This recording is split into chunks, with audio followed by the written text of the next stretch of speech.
Okay, so walk around this 1985/86, certainly on a C registration.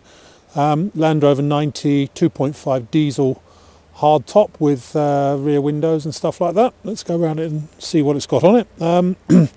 Excuse me. Alloy wheels, side steps certainly on the driver's side, front mounted tow ball, A-bar with extra lights, although there's wiring coming from the extra lights, but I can't quite see where the switch is, so assume they don't work. Side step on the passenger side as well. It's got alpine lights in the roof. Rear mud flaps. Fairly expensive and new looking adjustable drop tow pack with agricultural pintle and normal ball, and electrics on there as well. Got headlining in it. Front headlining, yes. Right, that's about it. Let's go around and pick out some good bits and bad bits. Has had a repaint at some point in the past. It's actually been resprayed at some point in the past. Originally it was marine blue, this one. But it's been repainted in this burgundy colour, which looks quite smart. Front bumper looks fairly fresh as well. Around the front end, oh, it's also got checker plating on the wing tops, so I forgot to mention that. I'm sure you can see them there. Around the front end, we've got some paint loss and flaking on the bonnet top. That seems to flake through to, well, the colour's come off. Looks like it might have been fitted with another bonnet at some point. So the bonnet looks like it was originally red.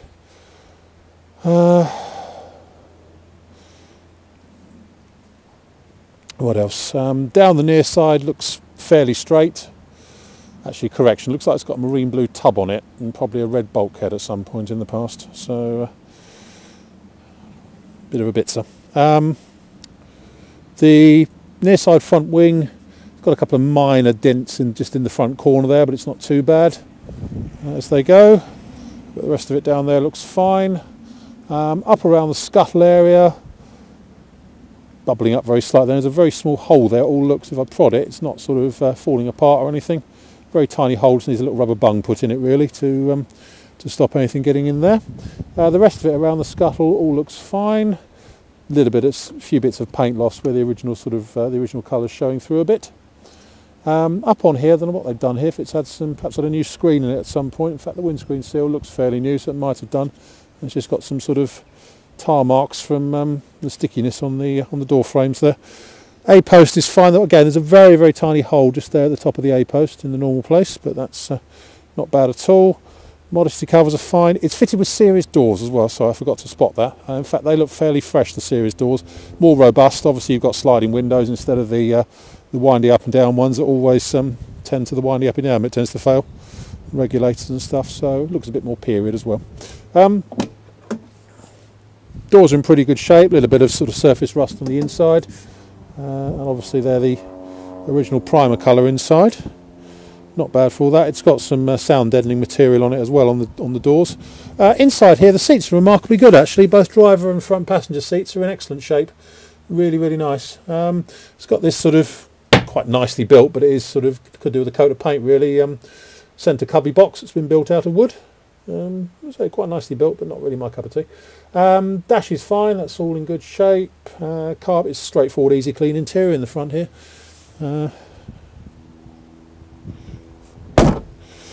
Near side rear wing is there's a few sort of cracks in the paint and stuff, especially around the back end of the near side rear wing. Not got opening rear windows on it, which is no hardship because they always rattle. Oh, there's the roof is sort of slightly dented up here. Lost a bit of paint up there and it's a bit sort of crinkled just here. Obviously hit a tree at some point. Unfortunately, we can't clean it as well as we'd like because all our jet washers are still frozen up, so we've not been able to clean the roof as well as we normally would. Around the tail end here, perhaps it would help if I shut the tailgate properly. Tail end here, I think it had a new cross member. This about 4 or 5 years ago. It certainly all looks to be in very good shape. Around the tail end, the tailgate has had this large section riveted on here. It's obviously delaminated and gone pretty horrible under that. We'll open it up in a minute, have a look. But the rest of the tailgate looks pretty good. Yeah, the tailgate frame, someone's tried to repair it, and the frame at the bottom edge there is poor, shall we say, although it's not hasn't affected the bottom hinge yet.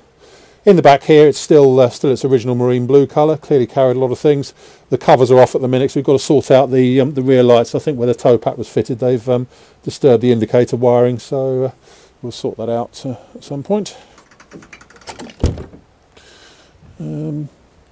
Looking down the offside, pretty straight actually by Land Rover standards. The modesty cover on the offside's a bit crinkled at the front edge, but a couple of areas of paint loss just up here on the back of the offside rear wing. Offside doors all good. There's a few polish marks on it, which we need to get my chap back to give that perhaps a slightly better polish. Little bit of reaction on the bottom of the driver's door. Some electrolytic reaction and paint loss on the bottom of the offside front wing here. But otherwise the offside front wing is pretty good. There's a tiny dent just in the front corner there, but it hasn't broken the paint or anything. Up on the scuttle on the offside, it's obviously had a bit of a repair in there at some point, but all this bit looks pretty good. Looks fine there. And there's a bit of paint loss again on the offside scuttle flap. Inside on the driver's side, again, bit of surface rust on the inside of the doors, but otherwise fine. Driver's seat is all good. Dash is fine. There you have it. Basically, it's you know, straightforward 2.5 diesel. Fair amount of history and stuff with it. It's got power steering on it. Good little bus, really. That's about it. My name's Simon. You can reach me on 0771 906 9353, or in the office on 0118 946 3352, or you can go to our website, which is www.motodrome.co.uk. We take part exchanges. We take Visa and MasterCard debit cards and credit cards, as long as we have to charge a 2% surcharge for that. And you need to remember your PIN number. We'll ship it anywhere in the world. That's about it. End.